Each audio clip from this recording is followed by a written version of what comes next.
Telugu digital media network లో political కేటగిరీలో #1 కేవలం 72 గంటల్లో 1,50,00,000 వ్యూస్ పైగా popular TV network. Prashant Kishor TDP జాతీయ అధ్యక్షుడు చంద్రబాబుతో భేటీ.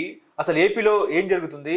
గతంలో 2019లో వైఎస్ జగన్తో పనిచేసిన పీకే ఇప్పుడు జగన్ను పక్కన పెట్టి చంద్రబాబుని కలవడం అనేది అసలు ఏంటి? వెనుక ఎటువంటి ఆంతర్యం ఉందంటే ఏం చెప్తారు? అది ఎలా ఉందనేది వాళ్ళు చెప్పాలి, కానీ మనం విశ్లేషణ మాత్రం చేయగలుగుతాం. ఇంతకీ ప్రశాంత్ కిషోర్ గారు అంటే మీరు చెప్పింది బీహార్ నొటోరియస్ డెకైటా? బీహార్ పీకే. బీహార్ వాళ్ళందరూ డెకైట్లు కాదు, బీహార్లో నొటోరియస్ డెకైట్, అత్యంత ప్రమాదకరమైన బందిపోటు అని చెప్పి చంద్రబాబు నాయుడు గారు విమర్శించారు. ఓకే. ఇక మిగతా పార్టీల వాళ్ళు కూడా ప్రతిపక్ష పార్టీలు విమర్శించారు. ఆయన్ని అత్యంత అసభ్యంగా నీచంగా ట్రోల్ చేసి కులాల కుమ్ములాట్లు పెట్టిన వ్యక్తి. ఇప్పుడు నేను కూడా చెప్తున్నా, ఆయన కులాల దాంతో ఆడుకున్న విషయం, అలాగే మతాలు లేదా కోడికత్తులు. అక్కడ మనం ఎక్కడండి అది మమతా బెనర్జీ గారి కాలు ఇరిగిపోయింది, ఆడు నడుస్తుంది, మీరు వెంటనే టీం వాళ్ళు మీరు నడవకున్నట్టు యాక్ట్ చేయండి అని కనపడింది ఆఫరైటిస్ట్, మీరు చూశారు. ఇలాంటి వాటిని నిజంగానే చేసుంటే కనుక అవాంఛనీయంగా నేను చెప్తున్నాను, మన ప్రాంతానికి అసలు అవసరం లేని వ్యక్తి. మిగతా వాళ్ళు అప్పుడు ప్రతిపక్ష పార్టీలు కూడా ఇలాంటి వాళ్ళు మీ దగ్గరికి వస్తున్న ఇలాంటి దరిద్రాలు మాకెందుకు, మళ్ళీ ముళ్ళును ముళ్ళుతోనని చెప్పి మళ్ళీ కులాలను రెచ్చగొట్టి చేసే ప్రయత్నం చేస్తాడు, ఇలా చేయకూడదని చెప్పారు.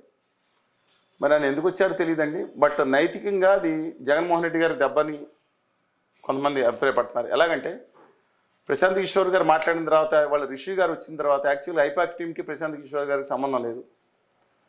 అది ఏమైనా మానసికంగా ఉందేమో, ఆయనకి ఏమైనా ఈక్విటీ స్టేక్ దాంట్లో ఉందేమో తెలియదు, కానీ మొత్తం సెపరేట్ టీం వర్కౌట్ చేస్తుంది. ఈయన టీంలోంచి వెళ్ళిన వాళ్ళు 2-3, తర్వాత కనుగోలు గారు వీళ్ళందరూ వెళ్ళారు కదా, వీళ్ళందరూ డిఫరెంట్ ఇష్యూ. చాలా ఈ నేపథ్యంలో మళ్ళీ ఆయన తెలుగుదేశం రావడం అనేది జగన్ గారికి పార్టీకి నైతికంగా ఒక సెట్ బ్యాక్ కింద భావిస్తూ ఉన్నారు. ఇప్పుడు ప్రశాంత్ కిషోర్ టీడీపీని గట్టెక్కించగలరా అంటే ఏం చెప్తారు? ఆల్రెడీ గట్టి మీద ఉందని ఎక్కించినట్టు పోజు కొడతా ఉంటారు. ఆల్రెడీ మనం ఎన్నిసార్లు మాట్లాడుకున్నాం గత 6 నెలల నుంచి 8 నెలల నుంచి. నేను కన్సిస్టెంట్గా చెప్తాను, తెలుగుదేశం పార్టీ 95 స్థానాలు వామపక్షాలు జనసేన కూటమి కలిస్తే కోసం కలిసే అవకాశం ఉంది. 1.5 year బ్యాక్ చెప్పాను మీకు.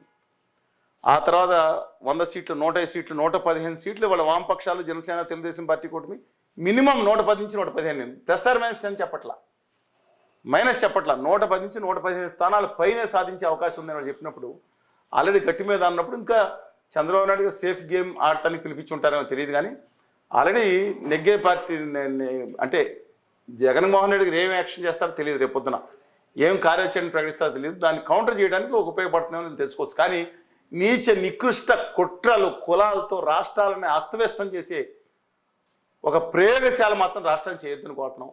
వాళ్ళు చేశారు కుట్రలతో, కొన్ని కులాలతో, మనం కొన్ని కులాలతో ప్రయోగం చేద్దామని అనుకునే పరిస్థితి చంద్రబాబు నాయుడు గారు చేయరు సాధారణంగా. కానీ వీళ్ళు ఎవరితో మిగతా మాట్లాడి చేపిస్తే ఇలాంటి వ్యక్తులు సమాజానికి అవసరం లేదని నా అంటే సమాజానికి అంటే ఆయన పని ఆయన చేసుకోవచ్చు, మన తెలుగు సమాజానికి అవసరం లేదని నా భావన. ఇప్పుడు చంద్రబాబు పీకే భేటీతో వైసీపీ శిబిరంలో ఎందుకంత కలవరపాటు అంటే ఏం చెప్తారు?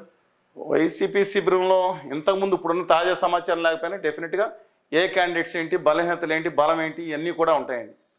ఒక చైనీస్ ఒక యుద్ధ తత్వవేత్త చెప్తారు, మీ బలం ఏంటో తెలుసుకోవడానికి ముందు మీరు కష్టపడతాం కంటే ఎదుటి వ్యక్తి లాక్కురండి అని. ఎదుటి వ్యక్తి ఒక అసెస్మెంట్ చేస్తారంటే మీరు బహుశా బీఆర్ఎస్ పార్టీ తరఫున సర్వే చేశారనుకోండి, మేము కష్టపడి ఇన్ని కోట్లు పెట్టి చేసే బదులు మీ సర్వే కొట్టేసుకుని రావచ్చు అంటారు కొంతమంది బ్యాచ్.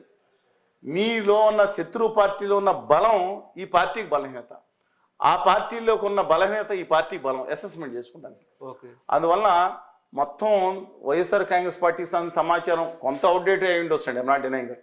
బట్ ఈయన ఎలా చేశారు, ఎలాంటి కుట్రలు చేశారు, కుయుక్తులు చేశారు, అన్నీ కూడా చంద్రబాబు నాయుడు గారితో పంచుకుంటారు లేదో ఆలోచించుకోవాలి. But is a paid personality.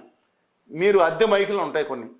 ఇంతకుముందు చంద్రబాబు నాయుడు గారిని, తెలుగుదేశాన్ని, పవన్ కళ్యాణ్ బాబు గారిని బూతులు తిట్టి అమరావతిని కులం నీచంగా దూషించి 2019 వరకు, తర్వాత మైక్ మార్చుకుని పదవుల కోసం వచ్చిన బ్యాచ్ ఉంటారు, అద్దె మైకులు అంటారు వాటిని.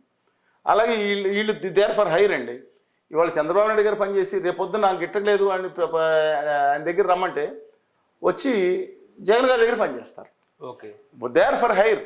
కానీ వాళ్ళు చేసిన కుట్రలు, అలా ఆ కులాలు మతాలతో చేసిన కుట్రలకు నిజమైతే మాత్రం అది అలాంటి వ్యక్తులు మన తెలుగు జాతికి ఇక్కడ అలౌ చేయకూడదని నా అభిప్రాయం ఇలాంటి కుట్రలకు భాగంగా.